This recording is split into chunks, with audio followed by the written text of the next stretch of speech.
News, guys. Coming out of St. Paul, Minnesota. A man who recently arrived in Minnesota is now charged with second-degree murder in the shooting death of his former girlfriend and her two children.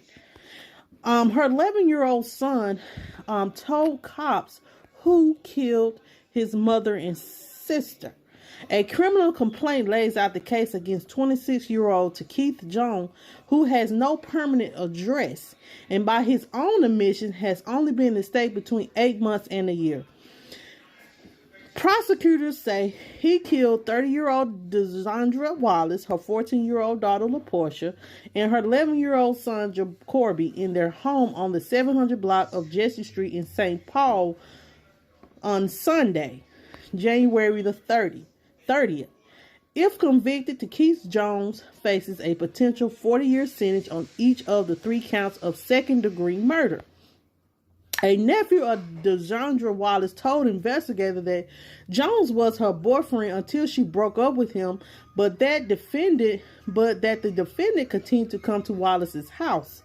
The cousin says last time he saw Jones, he broke into the home on Jesse Street, threw Wallace on the ground, and accused her of seeing another man.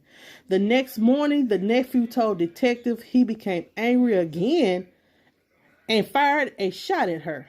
No one called the police after that incident, but around 3 p.m., St. Paul squads were dispatched to Wallace's home where they found her and her daughter fatally shot and her young son, Jacoby, on the couch, shot multiple times. When officers asked the boy who shot them, he said Keith.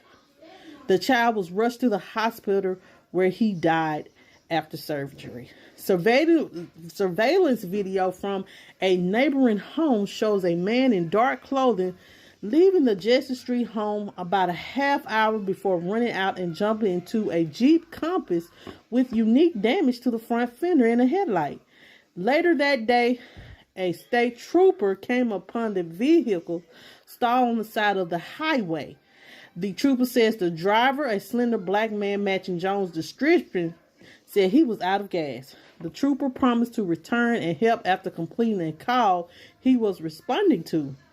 By the time the trooper returned, the driver had left the scene. The Jeep was towed, and St. Paul officers were soon able to identify it as the vehicle seen leaving the murder scene. The owner of the Jeep told investigators that a man she knew as Gun Gang Santana, later identified as Keith Jones, had taken the vehicle without her permission. She also said that she had previously dropped him off at Jesse Street address and at an apartment building on Wilson Avenue.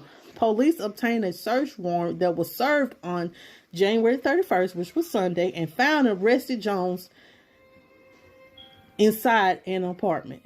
They also located a 9mm handgun that is believed to be the murder weapon.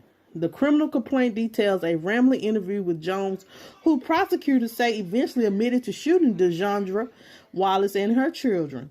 They also say Jones told them he did it to save them, pointing upwards and telling detectives that they can go up there and be holy. They did do autopsies on Zondria and her 2 children, Jacoby and daughter, LaPortia. Zondria was shot twice, Jacoby 5 times, and the daughter, LaPortia, 10 times. And Ramsey County Attorney John Choi released this statement. My heart sings to know that a mother and her 2 children were taken from us in such a senseless and violent way. We will do everything in our power to bring justice to the victims in our community in this case. Guys, this is a very, very sad story. Justice for Zondria, LaPortia, and Jacoby. Guys, I will be giving you more updates on this. Make sure you guys hit that like button. If you have not subscribed to the channel, subscribe to the channel.